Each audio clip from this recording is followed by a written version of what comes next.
¿Cómo están? En esta ocasión voy a socializar los decretos supremos 1302 y 1320, ambos promulgados en el gobierno del presidente Evo Morales Ayma, en el mes de agosto del 2012. El decreto supremo 1302 refiere a la erradicación de la violencia, maltrato y abuso que atente contra la vida e integridad física, psicológica y o sexual de niñas, niños y adolescentes estudiantes en el ámbito educativo. Artículo 1. Objeto. El presente decreto supremo tiene por objeto establecer mecanismos que coadyuven en la erradicación de la violencia, maltrato y abuso que atente contra la vida e integridad física, psicológica y o sexual de niñas, niños y adolescentes estudiantes en el ámbito educativo. El decreto supremo surge como respuesta al abuso físico, psicológico y sexual cometidos por algunos empleados públicos en las unidades educativas. Artículo 2.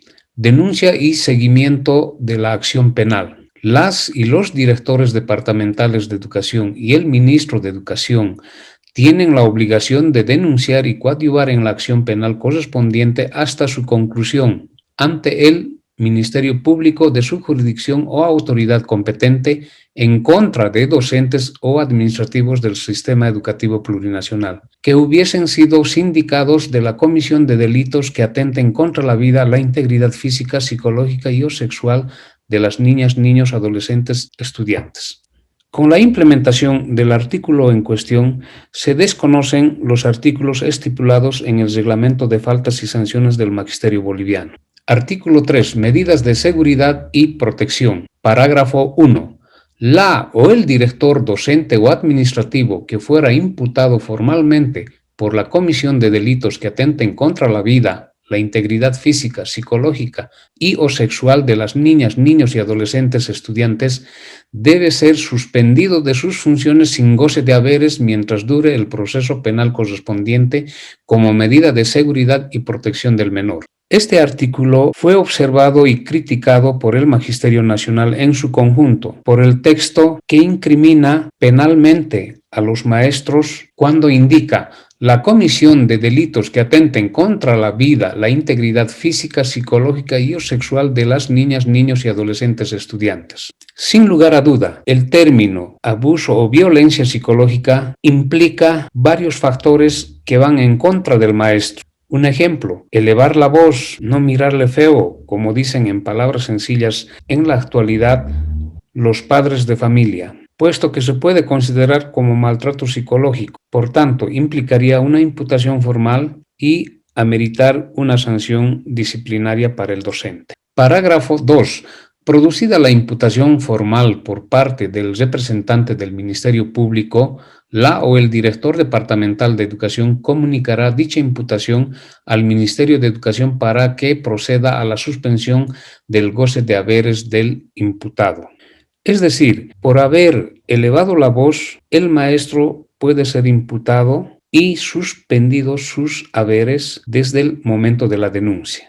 Parágrafo 3. En caso de sobreseimiento emitido por autoridad competente o sentencia absolutoria, la o el director docente o administrativo será restituido en sus funciones con la reposición de la totalidad de sus haberes devengados. En la mayoría de los casos, siempre el imputado o afectado es sentenciado al retiro del distrito o retiro del magisterio, puesto que intervienen las defensorías públicas, Defensoría de la Niñez y la Fiscalía, que cuestionan el trabajo del maestro y velan el bienestar de los estudiantes. Artículo 4. Plan para una educación sin violencia. Parágrafo 1. El Ministerio de Educación desarrollará como mecanismo de prevención e intervención un plan específico para enfrentar la violencia, maltrato y abuso en el ámbito educativo. Parágrafo 2. El plan referido en el parágrafo anterior contemplará, entre otras, las siguientes acciones. 1. Capacitación y difusión de estrategias de prevención en toda forma de violencia, maltrato y abuso. 2.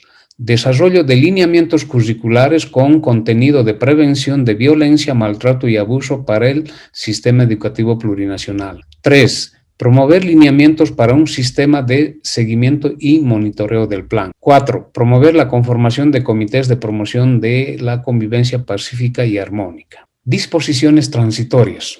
Artículo transitorio único. El Ministerio de Educación aprobará el plan para enfrentar la violencia, maltrato y abuso en el ámbito educativo en un plazo no mayor a 120 días calendario a partir de la publicación del presente decreto supremo. Disposiciones abrogatorias y derogatorias. Artículo abrogatorio único. Se abrogan todas las disposiciones contrarias al presente decreto supremo. En este caso, se hace a un lado el reglamento de faltas y sanciones del Magisterio que toma en cuenta el abuso psicológico en el artículo 10, tipificada como faltas graves, que indica en su versículo P, son faltas graves el empleo de los castigos corporales o psicológicos contra la dignidad del alumno, y es sancionada con la suspensión de funciones sin goce de haberes de 15 a 60 días, postergación de ascenso por 1 año y descenso a un cargo inferior.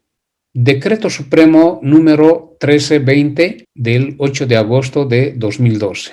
Modifica el parágrafo 1 del artículo 3 del Decreto Supremo número 1302 del 1 de agosto de 2012. Artículo único. Modificar el parágrafo 1 del artículo 3 del Decreto Supremo número 1302 del 1 de agosto de 2012 con el siguiente texto. Artículo 3. Medidas de seguridad y protección. Parágrafo 1. El director, docente o administrativo que fuera imputado formalmente por la comisión de delitos de agresión y violencia sexual en contra de las niñas y niños, adolescentes, estudiantes, será suspendido de sus funciones sin goce de haberes mientras dure el proceso penal correspondiente, como medida de seguridad, protección del menor. Claramente se puede observar que se ha anulado el término violencia psicológica, con lo que se aplica en su cabalidad el Decreto Supremo 1302 en el Magisterio Nacional. Gracias. Hasta pronto.